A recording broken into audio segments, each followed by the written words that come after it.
Hoy presentamos el tema la libertad. La libertad y responsabilidad. ¿Qué sabemos sobre libertad y responsabilidad? Libertad es aquella facultad que tenemos para actuar. La libertad tiene un concepto construido por la sociedad para alcanzar una convivencia plena y constructiva. La libertad conlleva un sentido de responsabilidad individual y social. Por lo tanto, existe una relación entre la libertad y la ética, ya que actuar en libertad es no dejarse llevar por los impulsos, sino obrar en conciencia del bien propio y el bien común. Se dice que una persona es responsable cuando está obligada a responder por sus propios actos. La responsabilidad tiene un sentimiento personal que compromete a cada persona y le hace comprender que no puede simplemente abandonarse a su convivencia individual. La libertad, de cierta forma, es definida por la responsabilidad. Así también el fundamento de la responsabilidad está en la libertad de la voluntad humana. La libertad se puede clasificar en diferentes tipos según el ámbito donde se ejerza esta capacidad y según la perspectiva filosófica que se le analice. Algunos tipos de libertad más importantes son: libertad física. Es el impedimento del movimiento o la acción de una persona. Por ejemplo, una persona encarcelada no cuenta con libertad física. También implica el derecho a la integridad y seguridad personal, es decir, a no ser víctimas de violencias. Libertad psicológica. Es la capacidad de pensar, sentir y decidir por uno mismo, sin estar condicionado por factores internos. Por ejemplo, una persona que sufre de adicción o una fobia no tiene plena libertad. También implica el derecho a la autonomía y al desarrollo personal, es decir, a elegir el propio proyecto de vida. Libertad moral. Es la capacidad de elegir entre el bien y el mal, según la propia conciencia y la razón, y asumiendo sus consecuencias. Por ejemplo, una persona que actúa por obligación no cuenta con libertad moral. También implica la responsabilidad y el compromiso con los valores éticos, es decir, a que debemos actuar con honestidad, justicia y solidaridad. Libertad liberal. Se basa en el principio de no agresión, es decir, en que cada individuo pueda hacer lo que quiere siempre que no dañe o perjudique a otro.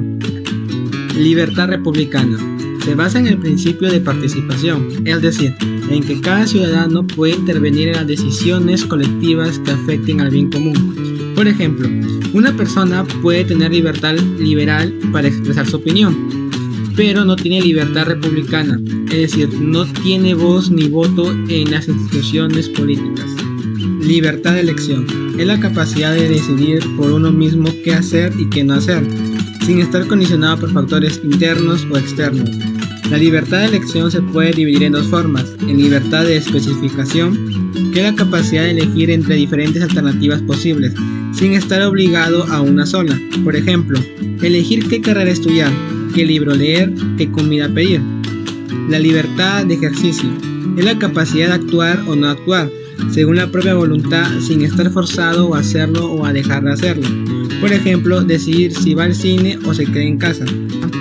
Estas dos formas de libertad de elección se pueden combinar o complementar, pero también se pueden contraponer o limitar. Por ejemplo, una persona puede tener libertad de especificación para elegir entre varias opciones, pero no tener libertad de ejercicio para rechazarlas todas. O al revés, una persona puede tener libertad de ejercicio para actuar o no actuar, pero no tener libertad de especificación para elegir cómo actuar. Estos tipos de libertad no son excluyentes ni dependientes entre sí, sino que se relacionan e influyen mutuamente. Así, para tener una libertad plena se requiere tener libertad en todos los ámbitos. Pero, ¿sabías que la libertad también presenta algunos obstáculos? Todo esto es porque la libertad humana no es absoluta. Es así que el estudio de cada uno de estos obstáculos nos proporcionaría mayor claridad para comprender la manera de llevar a cabo nuestras acciones en la vida cotidiana. Se pueden distinguir 5 obstáculos que de alguna forma condicionan nuestra libertad. La ignorancia. Consiste en la ausencia de conocimientos. Es un obstáculo ya que para elegir algo es preciso conocerlo. La violencia. es una fuerza extrema, física o psíquica, ante la cual es difícil o imposible resistirse. Esta puede debilitar la libertad del hombre hasta el grado de suprimir toda responsabilidad. El miedo consiste en la perturbación emocional producida por la amenaza de un peligro inminente y es un obstáculo ya que en casos extremos como el pavor puede producir el colapso de las facultades superiores y todo lo que se ejecuta en ese momento. Los trastornos psíquicos. Los trastornos psíquicos, entre los cuales sobresale la neurosis, debilitan la libertad debido a que la persona se siente atacada a ciertos patrones de conducta, a mecanismos de defensa, a lo que dicta la autoconciencia, a las emociones exageradas como la angustia, entre otros. La cólera y otras pasiones. La cólera, también llamada ira, enojo o coraje, al igual que otras emociones y pasiones, producen una fuerte limitación en nuestra capacidad de elegir libremente. Las emociones como el odio, la alegría, la tristeza, los celos, la envidia y el enamoramiento son respuestas orgánicas por parte del hombre cuando percibe un objeto afín o discordante. Límites de la libertad. Como toda cosa que encontramos en el universo suele tener límites, pues la libertad también los presenta. Vimos anteriormente los obstáculos de la libertad, que serían los límites ocasionales, pero ahora veremos los límites fijos propiamente dicho. Pues sabemos que todo objeto físico tiene sus límites que lo distinguen y lo separan de otro objeto físico. Incluso todo objeto psíquico también tiene sus límites que lo definen. Por ejemplo, si hablamos de la tristeza, sus límites estarían donde comienza la alegría. La libertad humana tiene límites naturales y artificiales. Un límite natural de mi libertad de ser es mi propio cuerpo. Yo no tengo la posibilidad de cambiarlo por otro. Tengo que aceptarlo porque yo sin mi cuerpo, yo vengo con él a la vida. Otro de los límites naturales de mi libertad es mi pasado. Yo no puedo renunciar a él, no puedo borrarlo, no puedo hacer que mi pasado no haya existido, porque precisamente existió. Si mi pasado hubiese sido distinto, yo sería un hombre distinto. El núcleo familiar es otro de los límites de mi libertad, así como también mi ambiente nacional. Yo no puedo dejar de haber nacido peruano ni de tener la familia que he tenido. Finalmente, encontramos un límite natural, que es el propio mundo que me rodea y en donde existo. Y dentro de él, precisamente, están los demás hombres que conmigo forman la humanidad, a los cuales tengo que respetar. Los límites artificiales son los que el hombre ha ido creando y organizando para realizar con eficacia lo que llamamos convivencia social. Estos límites han sido creados por vía del establecimiento de costumbres, hábitos, usos sociales, normas de convivencia y lo que está más organizado y concreto, que actualmente llamamos orden jurídico.